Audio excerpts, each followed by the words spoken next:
बिस्मिल्लाहिर्रहमानिर्रहीम। अस्सलाम वालेकुम स्टूडेंट्स। आज हम क्लास 9 की एक्सरसाइज 3.2 स्टार्ट करेंगे। ये क्या है, हमारे पास एक्सरसाइज 3.2 का फर्स्ट क्वेश्चन है। कंसीडर, हमारे पास यूनिवर्सल सेट ये है x such that x is a multiple of 2 and x greater than 0 और लेस देन इक्वल टू 30, यानी कि x हमारे पास मल्टीपल ऑफ 2 है और x जो है वो 30 तक है, 30 से बड़ा नहीं है। यानी कि यूनिवर्सल सेट हमारे पास क्या आ जाएगा, 2, 4, 6, 8 सो ऑन 30 तक। अब next, x such that x is a multiple of 6, multiple of 6। ए हमारे पास सेट है मल्टीपल ऑफ 6। मल्टीपल ऑफ 6 कौन कौन से आ जाएंगे हमारे पास, सेट ए लिखते हैं। मल्टीपल ऑफ 6 आ जाएंगे 6, 12, 18, 24, 30। सिर्फ यही आएंगे। क्यों? क्योंकि हमारे पास यूनिवर्सल सेट कहाँ तक है, 30 तक है। यूनिवर्सल सेट क्या होता है, जितने भी हमारे पास बाकी सेट होते हैं वो उन सबसे बड़ा सेट होता है। अगर हम 30 से बड़ा को 6 का मल्टीपल लिखेंगे वो तो यूनिवर्सल सेट से क्या हो जाएगा, बड़ा हो जाएगा। ऐसा पॉसिबल नहीं है, ठीक है। नेक्स्ट, अब आ गया हमारे पास सेट बी। सेट बी में हमारे पास क्या है, वो कहता है आपने लिखने हैं multiple of 8। X such that x is a multiple of 8। अब 8 के मल्टीपल आएंगे। 8 के मल्टीपल कौन से होते हैं, 8, 16, 24। इसके अलावा और कोई भी नंबर नहीं आएगा। क्यों? क्योंकि हमने इसके बड़ा 8 का मल्टीपल होता है 32, वो 30 से ग्रेटर हो जाएगा। तो ये हमने पहला पार्ट इसका कर दिया, list all the element of A and B. ये ए के एलिमेंट को लिस्ट कर दिया, ये बी के एलिमेंट्स को लिस्ट कर दिया। अब क्वेश्चन नंबर 1 का सेकंड पार्ट है, वो कहता है ए इंटरसेक्शन बी फाइंड करें। अब ए की वैल्यू हमारे पास क्या आई है, ए की वैल्यू है हमारे पास ये 6, 12, 18, 24 और 30। और b की वैल्यू क्या है हमारे पास, b की वैल्यू आई है हमारे पास 8, 16, 24। अब इन दोनों का इंटरसेक्शन लेना है। बच्चों, इंटरसेक्शन क्या होता है, इंटरसेक्शन का मतलब होता है ऐसे एलिमेंट्स लिखने हैं जो इन दोनों में हो। ऐसे एलिमेंट लिखने हैं जो सेट ए का भी पार्ट हो और सेट बी का भी पार्ट हो। तो कौन सा एलिमेंट आ जाएगा हमारे पास ऐसा जो सेट ए का भी है और सेट बी का भी है। 6 इसमें है, इसमें नहीं है। 12 इसमें है, इसमें नहीं है। 18 इसमें है, इसमें नहीं है। 24 इसमें है, इसमें भी। इसका मतलब क्या आ गया हमारे पास 24। 30 इसमें, इसमें नहीं। तो हमारे पास सिर्फ क्या आ जाएगा, 24 आ जाएगा। ये ब्रैकेट आपने पास करके लगा लेनी है। अच्छा जी, अब इसका थर्ड पार्ट था कि ये जो आपके सेट हैं इनको वेन डायग्राम में शो करें। तो ये हमारे पास होती है वेन डायग्राम। सबसे पहले हम सबसे पहले ए के एलिमेंट्स लिखते हैं, बल्कि सबसे पहले हम इनका लिखते हैं जो ए और बी दोनों का कॉमन है। वो क्या है, 24 तो इधर आ गया ना, जो इन दोनों में है। अब ए के रिमेनिंग पार्ट कौन से रह गए हैं, ए के रिमेनिंग पार्ट्स है हमारे पास 6, 12, 18, 24 तो आ गया और 30। अब बी के रिमेनिंग पार्ट कौन से है, 8 और 16। अब ये सारा यू था। यू क्या हमारे पास 2 के मल्टीपल है। अब 2 के मल्टीपल कौन कौन से रह गए वो वाले सेट लिख देंगे। देखें, 2, 4, 6 आ गया, 8 आ गया, 10, 12 आ गया, 14, 16 आ गया, 18 आ गया, 20, 22, 24 आ गया, 26 एंड 28। ये आप जहाँ मर्जी भी लिख सकते हैं। ये सारा आपका यू सेट है, ठीक है। आपने इसको इस तरह हमने अरेंज कर दिया। अब देखो, ये जो हमारे पास सारे सेट हैं, ये हमारे पास 2 से लेके 30 तक सारे एलिमेंट्स हैं। 2, 4, 6, 8, 10, 12, 14, 16, 18, 20, 22, 24, 26 और 28, ठीक है। इस तरह हमारा क्वेश्चन नंबर 1 कंप्लीट हो गया। अब हम करते हैं क्वेश्चन नंबर 2। क्वेश्चन नंबर 2 है हमारे पास, कहता है यू है हमारे पास यूनिवर्सल सेट है x such that x is a integer. Integer है एंड एक्स ग्रेटर देन है 0 से और लेस देन है 150 से, यानी 1 से लेके 150 तक सारे नंबर आ जाएगा, 1 2 3 4 सो ऑन 150 तक, ठीक है। नेगेटिव नंबर नहीं आएंगे, हालांकि इंटीजर में नेगेटिव नंबर भी होते हैं, लेकिन उसने क्या कह दिया है कि इंटीजर 0 से बड़ा है तो पॉजिटिव नंबर आ जाएगा 1 से लेके 150 तक। चलिए अब जी की बात करते हैं। X such that x is equal 2 की power m for integer m कहाँ तक है, m कह रहा है आपका 0 से लेकर किधर तक है, 12 तक है। चलिए अगर हम इसमें 0 पुट करते हैं, इधर 2 की पावर 0 क्या होता है, 1 होता है, तो g का पहला एलिमेंट क्या आ जाएगा हमारे पास, 1। 2 की पावर 1 क्या होता है, 2 होता है। 2 की पावर 2 क्या होता है, 4 होता है। 2 की पावर 3 क्या होता है, 8 होता है।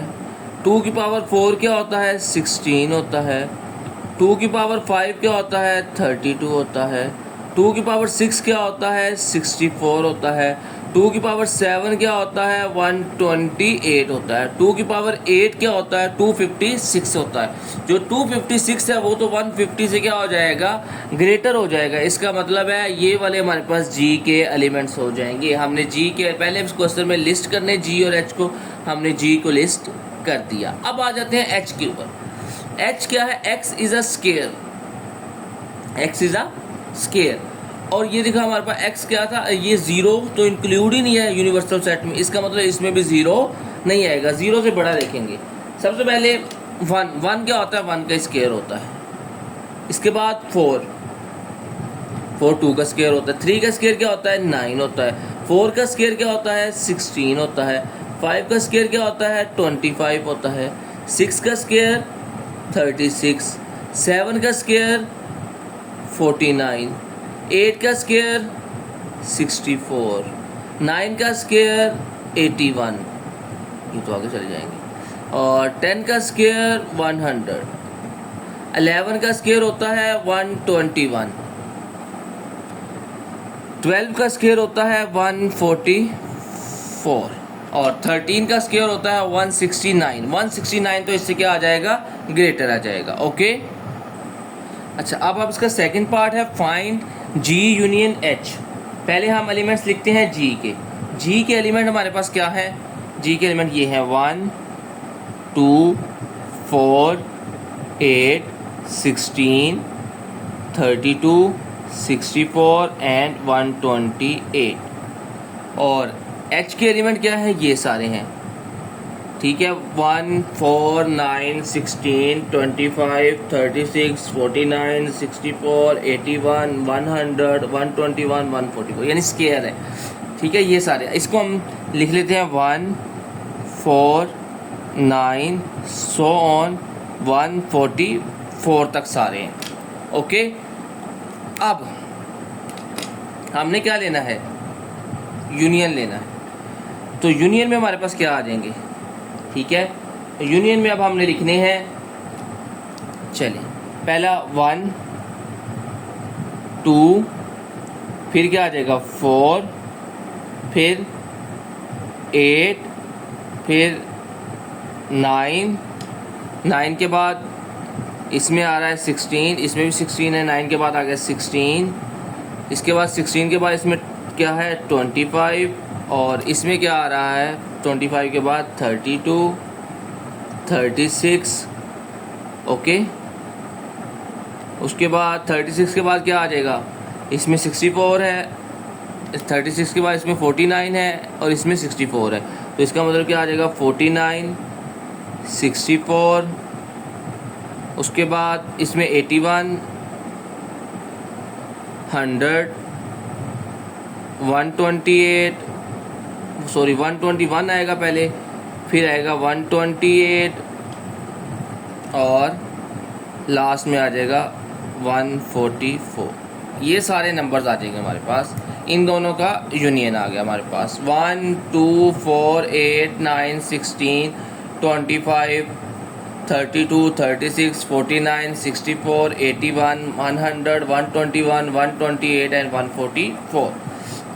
इसी तरह अब हम इसका थर्ड पार्ट करते हैं, उसमें हमने लेना है इंटरसेक्शन। उसमें हमें इतनी वैल्यू नहीं लिखनी पड़ेगी, सिर्फ कॉमन ही आएंगे। चलिए पहले जी की वैल्यू लिखते हैं।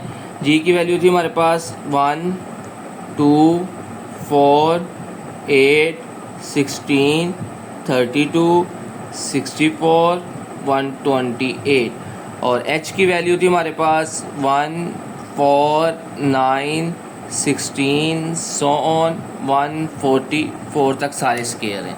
अब हमने लेना है इंटरसेक्शन। अब इंटरसेक्शन में क्या करते हैं, इंटरसेक्शन में वो नंबर लिखते हैं जो दोनों में हो, यानी कि जो इस g में भी हो और h में भी हो। चलिए ये हमने इसके एक्सप्लेन करके लिखा हो, ये यानी ये जो g में भी हो और h में भी हो। अब वो नंबर ढूंढना है हमने। पहले देखो इसमें 1 है, इसमें भी 1 है, तो एक तो ये 1 1 आ जाएगा, ठीक है। तो इसका मतलब इसमें एक तो आ गया हमारे पास 1। नेक्स्ट, अब इसमें भी 4 है, इसमें भी 4 है, तो दूसरा नंबर आ जाएगा हमारे पास 4। ओके, अब तीसरा नंबर देखते हैं। इसमें भी 16 है, इसमें भी 16 है, तो तीसरा नंबर आ जाएगा हमारे पास 16। नेक्स्ट, इसमें 32 है, इसमें नहीं है, इसमें 64 है, हाँ इसके बाद आ गया 64, 64, 64 दोनों में है, तो इधर आ जाएगा 64। इसके बाद 128 इसमें है, इसमें 128 नहीं है, तो ये 4 नंबर हमारे पास G इंटरसेक्शन H आ जाएंगे। ओके, अब हम करते हैं नेक्स्ट क्वेश्चन। ये आ गया हमारे पास क्वेश्चन नंबर 3। क्वेश्चन नंबर 3 में हमें वो क्या कह रहा है कि x such that x is the prime number and x बड़ा है 0 से और छोटा है 20 से। हमने p वाले ऐसे नंबर लिखने हैं जो 20 से छोटे हैं और 0 से बड़े हैं, लेकिन कौन से हैं, प्राइम है। तो प्राइम नंबर कौन से होते हैं, जो अपने अलावा किसी पे डिवाइड नहीं होते। तो सबसे पहला प्राइम नंबर होता है हमारे पास 2, उससे बड़ा होगा 3, किसी पे डिवाइड नहीं होता। इसके बाद 4 होता है, 5 किसी पे डिवाइड नहीं होता, 7 किसी पे डिवाइड नहीं होता, 11, 13, 17 और 19, ये हमारे पास नंबर आ जाएंगे सिर्फ, यानी 2, 3, 5, 7, 11, 13, 17 और 19, ये ऐसे नंबर हैं जो किसी पे भी डिवाइड नहीं होते। ओके, अब हम करते हैं, ऐसे नंबर लिखने हैं जो डिवाइज़र हैं 2 10 के, और यानी कि और 20 से छोटे लिखने हैं, डिवाइज़र हों, ठीक है, जो 2 10 को कम्प्लीटली डिवाइड करते हैं, ठीक है, और 0 से बड़े हों और 2 10 से। पहला तो आ जाएगा हमारे पास 1, ठीक है। दूसरा नंबर क्या आ जाएगा हमारे पास, दूसरा आ जाएगा 2, ठीक है, और तीसरा नंबर क्या आ जाएगा हमारे पास 3, ठीक है, और चौथा नंबर क्या, 4 तो इस पर डिवाइड नहीं होता। अच्छा, उसके बाद 3 के बाद 4 डिवाइड नहीं करता 2 10 को कम्प्लीटली, उसके बाद 5 कम्प्लीटली डिवाइड करेगा, ठीक है, 2 10 को 5 पे डिवाइड करोगे आपका परफेक्ट स्क्वायर आ जाएगा। अच्छा, उसके बाद 6 भी डिवाइड करता है, उसके बाद 7 भी डिवाइड करता है, 10 भी डिवाइड करता है, और 14 भी डिवाइड करता है, और इसके अलावा और कौन सा आ जाएगा, 15 भी डिवाइड करता है। तो ये नंबर है हमारे पास जो इसको कम्प्लीटली डिवाइड करते हैं, ठीक है। 1, 2, 3, 5, 6, 7, 10, 14 एंड 15। अब हमने क्या फाइंड करना है, इनका क्या फाइंड करना है, इंटरसेक्शन फाइंड करना है। इंटरसेक्शन का मतलब है वो वाली वैल्यू आएंगी जो इन दोनों सेट में है, जैसा कि 2, 3, 5, 7 और 11 भी नहीं है, 13 भी नहीं है, 17 भी नहीं है, 19 भी नहीं है। तो ये वाली हमारे पास वैल्यूज़ आ जाएंगी 2, 3, 5, 7, ठीक है, जो इन दोनों सेट्स में आ रही हैं। अब हम फाइंड करते हैं इनका यूनियन, ठीक है। P था हमारे पास, ये वाली वैल्यू P की है, 2, 3, 5, 7, 11, 13, 17 और 19, और Q की वैल्यू है हमारे पास ये 1, 2, 3, 5, 6, 7, 10, 14 एंड 15। ओके, अब ये हमारे पास, अब हमने इन दोनों का लेना है यूनियन। यूनियन में क्या होता है, दोनों को मिला के देखिए आ जाएगा 1, 2, 3, 4 नहीं है, दोनों में नहीं है, 5 6 7 8 भी नहीं है, 9 नहीं है, 10 और 11 13 14 15 17 और 19, ये हमारे पास इन दोनों का क्या आ जाएगा, यूनियन आ जाएगा। क्वेश्चन नंबर 3 कंप्लीट हो गया।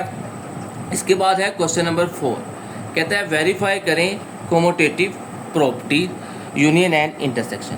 पहले हम इसका ए पार्ट है, उसमें हमें ए और बी की वैल्यू गिवन दी है, हमने इसकी कोमोटेटिव प्रॉपर्टी को क्या करना है, प्रूव करना है। ओके, कोमोटेटिव प्रॉपर्टी क्या होती है, ये हमारे पास कोमोटेटिव प्रॉपर्टी है, A union B is equal to B union A, ये विद रिस्पेक्ट टू यूनियन है। अब हमने क्या किया, ये ए की वैल्यू लिख दी और ये किसकी वैल्यू लिख दी, बी की। अब यूनियन लेना है तो यूनियन में क्या करेंगे, इन दोनों को कंबाइन करके लिख देते हैं, तो क्या आ जाएगा 1 2 3 4 5, ये तो सारे ही आएंगे। इसके बाद क्या आ जाएगा 6 8 और 10, तो ये हमारे पास लेफ्ट हैंड साइड आ गई। अब हम करते हैं इसकी राइट हैंड साइड। ये हमारे पास राइट हैंड साइड आ गई है, ये हमारे पास ए की वैल्यू है 4 और बी की वैल्यू है 4 6 8 10 और ए की वैल्यू है 1 2 3 4 5। अब हमने इनका क्या लेना है, यूनियन लेना है। यूनियन लेना है तो इनको क्या करेंगे, कंबाइन करके लिख देंगे। क्या आ जाएगा तरतीब में 1 2 3 4 5, उसके बाद 6 8 10, ये वाले हमारे पास नंबर आ गए बी यूनियन। अब हमारे पास लेफ्ट हैंड साइड और राइट हैंड साइड दोनों का आंसर क्या आ गया है, सेम आ गया। ठीक है, ये हमारे पास लेफ्ट हैंड साइड का आंसर आया था 1 2 3 4 5 6 8 10 और ये हमारे पास राइट हैंड साइड का आंसर आ गया 1 2 3 4 5 6 8 10, दोनों का आंसर इक्वल आ गया। अब हम इसकी प्रूव करते हैं commutative property with respect to intersection. Intersection में क्या होगा, ए इंटरसेक्शन बराबर है बी इंटरसेक्शन, ये हमने प्रूव करना है। ओके, अब पहले हमने क्या किया, ये ए की वैल्यू आ गई, ये बी की वैल्यू आ गई। अब हम क्या कर रहे हैं, इंटरसेक्शन कर रहे हैं। इंटरसेक्शन में क्या आता है, जो दोनों में कॉमन हो वो वाली वैल्यू आएंगी। देखो 4 है और 4 ही है, तो इन दोनों में सिर्फ 4 कॉमन है, तो इनका इंटरसेक्शन आ जाएगा 4। अब बी इंटरसेक्शन ए करते हैं तो इन दोनों में भी क्या कॉमन है, सिर्फ 4 ही कॉमन है, तो इसका आंसर भी क्या आ गया 4। तो इसका मतलब लेफ्ट हैंड साइड और राइट हैंड साइड का आंसर सेम आ गया, तो प्रूव हो गया कि लेफ्ट हैंड साइड और राइट हैंड साइड दोनों क्या है, बराबर है। ये हमने इसका फर्स्ट पार्ट कर दिया। अब हम करते हैं इसका सेकंड पार्ट। ये आ गया हमारे पास सेकंड पार्ट। सेकंड पार्ट में हमारे पास है एन और जी। एन क्या होता है हमारे पास, एन हमारे पास होता है नेचुरल नंबर्स। नेचुरल नंबर क्या होता है, जो 1 से शुरू होते हैं, जैसे कि 1 2 3 सो ऑन, ये हमारे पास नेचुरल नंबर होते हैं। ठीक है, और जी होता है इंटीजर। इंटीजर क्या होते हैं हमारे पास, इंटीजर में हमारे पास आ जाता है 0 प्लस माइनस 1 प्लस माइनस 2 सो, यानी कि प्लस वाली भी सारी वैल्यू आ जाती हैं और माइनस वाली भी सारी वैल्यू आ जाती हैं। अब हमने इन दोनों को कंबाइन करके लिखना है, तो कौन सा आंसर आएगा, बिल्कुल सही कह रहे हो, क्योंकि ये 0 plus minus 1 plus minus 2 so on, इसमें देखो हमारे पास प्लस वाली वैल्यू भी आ जाएगी और माइनस वाली वैल्यू भी आ जाएगी। इन दोनों को कंबाइन करेंगे तो सारे प्लस वाली वैल्यू आने, इसमें हमारा प्लस वाली भी है और माइनस वाली, जब इनको कंबाइन करके लिखेंगे तो हमारे पास ये वाला सेट आ जाएगा। ओके, ठीक है। अब हम करते हैं इसकी right hand side. Right hand side में वैसे पहले बी की वैल्यू आ जाएगी। बी की वैल्यू क्या है हमारे पास, 0 plus minus 1 plus minus 2 so on, और ए की वैल्यू है हमारे पास 1 2 3 सो ऑन। ओके, अब हमने क्या लेना है, हमने इनका लेना है इंटरसेक्शन लेना, यूनियन लेना है। यूनियन में क्या करते हैं, कंबाइन करके लिख देते हैं, तो कंबाइन करके हमारे पास कौन सी वैल्यू आ जाएगी, 0 plus minus 1 plus minus 2 so on. ठीक है, प्लस वाली वैल्यू भी आ जाएगी और माइनस वाली वैल्यू भी आ जाएगी। यूनियन ले रहे थे तो दोनों को मिला के लिखना होता है, तो इसमें ये वाले सारे एलिमेंट्स हैं, तो ये वाला सेट हमारे पास आ गया। तो देखो लेफ्ट हैंड साइड और राइट हैंड साइड दोनों का आंसर क्या आ गया, सेम आ गया। अब हम करते हैं इसका बी पार्ट, यानी कि इंटरसेक्शन के लिहाज से। ये आ गया हमारे पास बी पार्ट। इसमें हम पहले लिखेंगे ए की वैल्यू क्या थी हमारे पास, ए की वैल्यू थी हमारे पास 1 2 3 सो ऑन, और बी की वैल्यू थी हमारे पास 0 +-1 +-2 सो ऑन। अब हमने लेना है इंटरसेक्शन। इंटरसेक्शन का मतलब होता है ऐसे एलिमेंट लिखने हैं जो दोनों में हो, फर्स्ट वाले सेट में भी हो और सेकंड वाले सेट। इसमें देखो 1 2 3 इसमें भी है और इसमें भी, तो ये हमारे पास आ जाएगा 1 2 3 सो। ओके, अब हम करते हैं इसकी राइट हैंड साइड। ये राइट हैंड साइड है। राइट हैंड साइड में पहले b की वैल्यू आ जाएगी। b की वैल्यू क्या है हमारे पास 0 +-1 +-2 सो। और a की वैल्यू क्या आती है हमारे पास 1 2 3 सो। इसमें सारे पॉजिटिव नंबर हैं, इसमें पॉजिटिव भी है और नेगेटिव भी है। तो कॉमन क्या होंगे जो दोनों में है वो ये है, पॉजिटिव नंबर दोनों में है 1 2 3 सो। तो अब ये देखो, ये लेफ्ट राइट हैंड साइड है, ये लेफ्ट हैंड साइड है, दोनों का आंसर क्या आ गया, सेम आ गया। ओके, अब हम करते हैं क्वेश्चन नंबर 4 का थर्ड पार्ट। ये आ गया हमारे पास क्वेश्चन नंबर 4 का थर्ड पार्ट। कहता है ए वाला जो सेट है वो है x such that x belongs to real numbers and x बड़ा है और इक्वल है 0 से। यानी ए हमारे पास जो सेट है ना वो ऐसा सेट है जो 0 से स्टार्ट हो रहा है, 1 2 सारे पॉजिटिव नंबर आ रहे हैं, ठीक है। और इसमें हमारे पास ऐसे पॉजिटिव नंबर हैं जो क्या है, रियल नंबर है। रियल नंबर का मतलब, पॉजिटिव रियल नंबर का मतलब है इसमें हमारे पास फ्रैक्शन वाले सारे नंबर भी आ जाएंगे और डेसिमल वाले भी सारे नंबर आ जाएंगे, लेकिन सारे पॉजिटिव नंबर आएंगे। ओके, तो ये सारे पॉजिटिव नंबर आएंगे, ठीक है। और ये होल नंबर नहीं है, ये पॉजिटिव रियल नंबर है। इसका मतलब है इसमें वो सारी वैल्यू इंक्लूड होंगी, यानी फ्रैक्शन वाली भी और डेसिमल वाली भी। ओके, अब इन दोनों का जब हम यूनियन लेंगे तो ये हमारे पास क्या है, आर है। इसमें नेगेटिव वैल्यू भी है, पॉजिटिव वैल्यू भी है, तो ये हमारे पास क्या आ जाएगा, आर ही आ जाएगा। ओके, अब इसका हम करते हैं right hand side. B R है तो ए हमारे पास क्या था, 0 1 2 सो ऑन। इसमें सारे पॉजिटिव नंबर हैं, ठीक है। फ्रैक्शन भी इंक्लूड है, डेसिमल भी इंक्लूड है, ठीक है। अब इन दोनों का जब हम यूनियन लेंगे ना तो हमारे पास क्या आ जाएगा, यूनियन लेंगे तो ये हमारे पास क्या आ जाएगा, आर ही आ जाएगा, क्योंकि आर में ये सारे एलिमेंट इंक्लूड हैं। ओके, अब हम करते हैं क्वेश्चन नंबर 4 का इंटरसेक्शन वाला पार्ट। इंटरसेक्शन वाला पार्ट करने के लिए भी हमें वैसे ही करना पड़ेगा। ए की कौन सी वैल्यू है, सारी पॉजिटिव वैल्यू है, 0, ठीक है, 1 2 सो ऑन, ऐसे सारे वैल्यू। इसमें अब फ्रैक्शन वाली वैल्यू भी, यानी 0 1/2 1/3 1/4 ये सारे नंबर इंक्लूड हैं, ठीक है। इसको हम ऐसे आर पॉजिटिव भी लिख सकते हैं, ठीक है। अब इन दोनों का हमने क्या लेना है, इंटरसेक्शन लेना है। इंटरसेक्शन में कौन सी वैल्यू आएंगी, जो इन दोनों में है। तो ये वाले जो नंबर है ना, ये क्या है, इन दोनों में आ रहे हैं, ठीक है। तो इसको हम लिख लेंगे आर पॉजिटिव, ठीक है। रैशनल नंबर लेने हैं, और रैशनल कह रहा हूँ, रियल नंबर लेने हैं, कौन से लेने हैं, सारे पॉजिटिव लेने हैं। आर पॉजिटिव, ये अब 1 2 3 की जगह आर पॉजिटिव लिख लें तो ज़्यादा बेस्ट है, ठीक है, वो भी लिख सकते हैं। ओके, अब इसमें देखो, इसमें भी हम यही आएगा हमारा 0 1 2 सो ऑन, ठीक है। तो ये हमारे पास यही कॉमन आ जाएगा, 0 1 2। हमने इसको क्या लिया हुआ है, ये हमारा क्या है, रियल नंबर है। कौन से रियल नंबर है, पॉजिटिव रियल नंबर है, ठीक है। आर पॉजिटिव लिख लेना है इसको। ओके, तो ये हमारे प्रूव हो गया क्वेश्चन नंबर 4 भी। ओके, आज के लिए इतना ही काफ़ी है। कल हम इंशाल्लाह एक्सरसाइज 3.2 का क्वेश्चन नंबर 5 से ऑनवर्ड करेंगे। ओके बेटा, अल्लाह हाफिज़।